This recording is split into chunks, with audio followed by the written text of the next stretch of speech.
এতটা ক্রেজি ভাবে যে আমার আর আমার ফ্রেন্ডসদের নিউ ইয়ার স্টার্ট হবে এটা তো আমি ভাবতেই পারিনি। তো first of all happy new year everyone. তো একটা প্রণামের সঙ্গে এই নিউ ইয়ারটা স্টার্ট করলাম। ক্রেজি বলার কারণগুলো একটু শেয়ার করি। প্রথমত আমাকে পাঁচিরে তুলে দেওয়া পলিথিন বাঁধার জন্য, তারপরে বোম ফাটাতে গিয়ে সুরজ ভাইয়ের জ্যাকেটে বোম ঢুকে গিয়ে জ্যাকেট ফেটে যাওয়া, সবকিছুই থাকছে আজকের ভিডিওতে।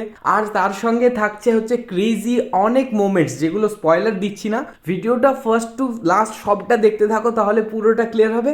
তো টাইম না ওয়েস্ট করে এবার স্টার্ট করি। তো হে গাইস, আজকে হচ্ছে 31 ডিসেম্বর 2025 আর আজকে করছে হচ্ছে আমরা পিকনিক। তো পিকনিকের কাছে সকালবেলায় কাউকেই পাওয়া যায় না, তো এমনটারই বিপরীত কিছুই হয়নি, আজকেও কাউকেই পাওয়া যাচ্ছিল না, তা অনেকে চলে এসেছিল।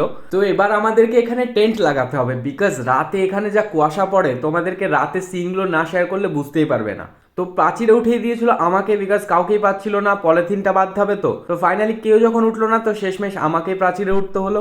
আর বাকিরা জাস্ট নিচে দাঁড়িয়ে দাঁড়িয়ে আমার মজা নিচ্ছিল, বিকজ প্রাচীরের উপরে আমার অনেক বেশি ভয় লাগছিল আর টানা হেঁচড়া করছিল তো পলিথিন নিয়ে। তো সবাই মোটামুটি কাজ করছিল, আর আজকে ইভেন্ট ভাইবের ওনার বাপন ভাইও নিজে কাজ করছে দেখো।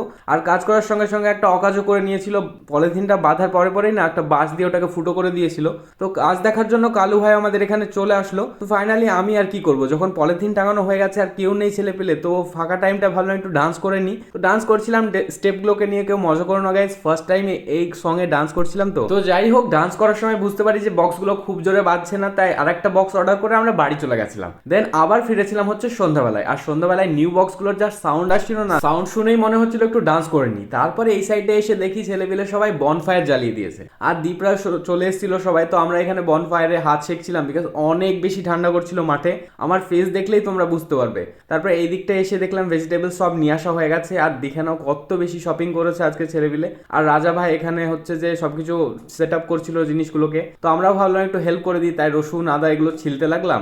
পিকনিকে সবাই মিলে কাজ করে এটাও কিন্তু একটা এনজয়ের মধ্যেই পড়ে, তো এগুলো করতে বেশ ভালো লাগছিল। আর ছেলেপিলে এত বড় লোক দেখো অন টাইমে এই ম্যাঙ্গোগুলোকে নিয়ে এসছে, চাটনি বানিয়ে খাবে তাই জন্য। তো ফাইনালি রান্নাবান্না স্টার্ট হয়ে গেল। তো রাজা ভাই আর রুবেল দুজন মিলে রান্না করছিল, আর একজন রাঁধুনিকেও ডাকা হয়েছিল।